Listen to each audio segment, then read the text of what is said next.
আসসালামু আলাইকুম। আজকে চলচ্চিত্র দিবস। কালকে টার্গেট করেছিলাম যে অনেকদিন যাবৎ চলচ্চিত্র দিবসে যাওয়া হয় না।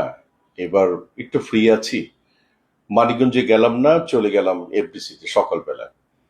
গিয়েই দারুণ একটা অনুভূতি হলো। আমার চাঁদের আলোর একটা ব্যানার, এই যে দেখছেন, এখানে দাঁড়িয়ে ছবি তুললাম, ভালো লেগেছে।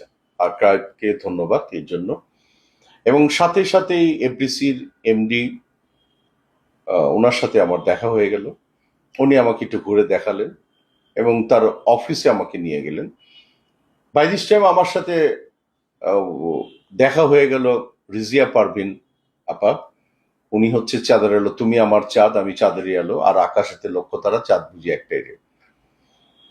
আমরা একে অপরকে সম্মান শ্রদ্ধা জানাই এবং তার রুমে বসে আছি। বাই দিস টাইম আমাদেরই ছোট ভাই শিবাসানু ঢুকলেন।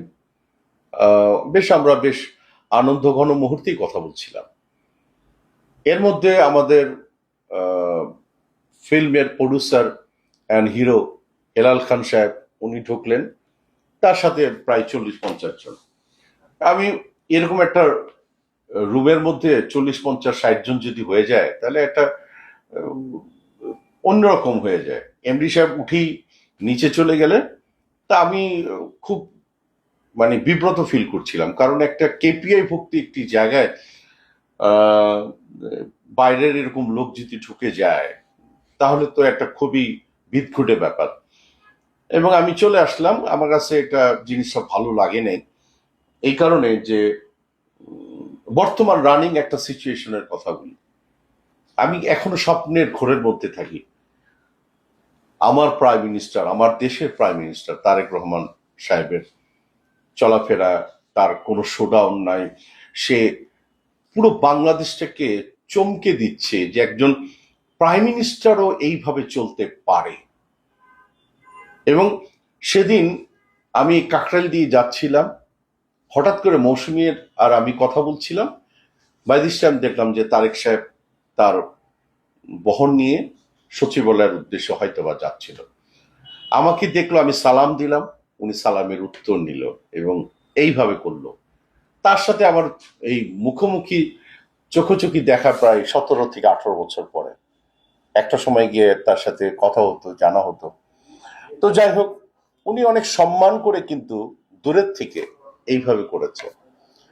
তার এখন কোনো শোডাউন করে না, কোনো কিছু করে না। তো চলচ্চিত্রের জায়গাও এখনো যদি আহ, কোনো দলীয় কোনো অ্যাটমসফিয়ারে যদি শোডাউনের বিষয়টা দেখি, খুবই দৃষ্টিকটু মনে হয় আমার কাছে। এবং একটা সময় গিয়ে কবুতর উড়াবে, ফ্ল্যাগ উড়াবে, ওই টাইমে আমাদের মতো শিল্পীরাই ঢোকাটাই মুশকিল হয়ে যাচ্ছিল। এবং আমাকে প্রচন্ড রকমের হেল্প করেছে শিবাসানু। ও বারবার বলতেছে শিল্পীদেরকে আগাইতে দেন, আগাইতে দেন। বাইরের মানুষরা বাইরের মানুষরা পুরো সামনের কাতারটাকে এইভাবে দখল করে দাঁড়ায় আছে ছবি তোলার জন্য, বক্তব্য নেওয়ার জন্য। আমরা ছবি তোলার জন্য কিন্তু যাইনি। কিন্তু আপনার কাছে কি মনে হয় ছবি তোলার জন্য গেছি, কিছু কথা বলার জন্য গেছি, জাহির করার জন্য গেছি? একদম না। শোনেন, বিএনপিকে ভালোবাসি, লালন করি এবং সম্মান জানাই। 95-এ এই যে দেখেন, এই ক্যাবিনেটে আমরা ছিলাম। ভালো করে দেখবেন, এই ছবিটাকে ফ্রিজ করে স্টিল করে কথাগুলি পড়বেন। এরপরও কিন্তু আমরা চলচ্চিত্র নিয়ে ব্যস্ত হয়ে যাই, কারণ আমাদের চলচ্চিত্রেই ধ্যান জ্ঞান। আমাদের প্রধানমন্ত্রী বারবার বলে, এই যে সেদিনও বলল প্লেয়ারদের যে তোমরা রানিং অবস্থায় কোনো দল করবা না। তার নিজের দলকেও নিষেধ করেছে। আজকে চলচ্চিত্রের মধ্যে কেন দলের প্রভাব আসবে? আমি তো জানি আমার প্রধানমন্ত্রী এটা যদি দেখে, উনি মাইন্ড করবে, 100% মাইন্ড করবে। এবং আহ, এই ধরনের যারা বড় বড় মানুষ, আর আমার সেক্টরের আরেকটা আনন্দ ঘন মুহূর্তের কথা বলি। জহিরুদ্দিন স্বপন ভাই, সে কিন্তু গরু নদী বরিশাল আমার এলাকার সে সন্তান। আমি গর্ববোধ করি, গৌরনদীর সন্তান আমি, বরিশালের ছেলে আমি। এবং কই, আমরা তো এখন পর্যন্ত গিয়ে সে কি এটাকে ভালোভাবে দেখবে যে শিল্পীরা নাই কেন?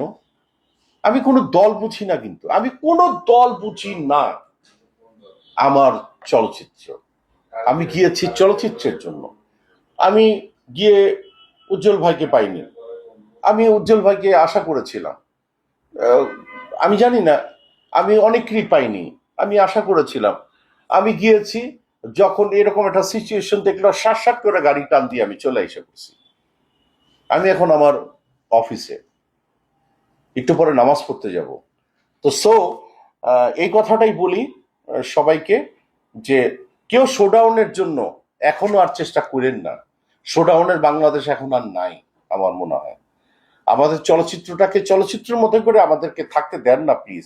আমরা কয়েকটা মুসলিমীয় টেকনিশিয়ান, কয়েকটা আর্টিস্ট ভাই, আমাদেরকে আমাদের মতো করে থাকতে দেন না।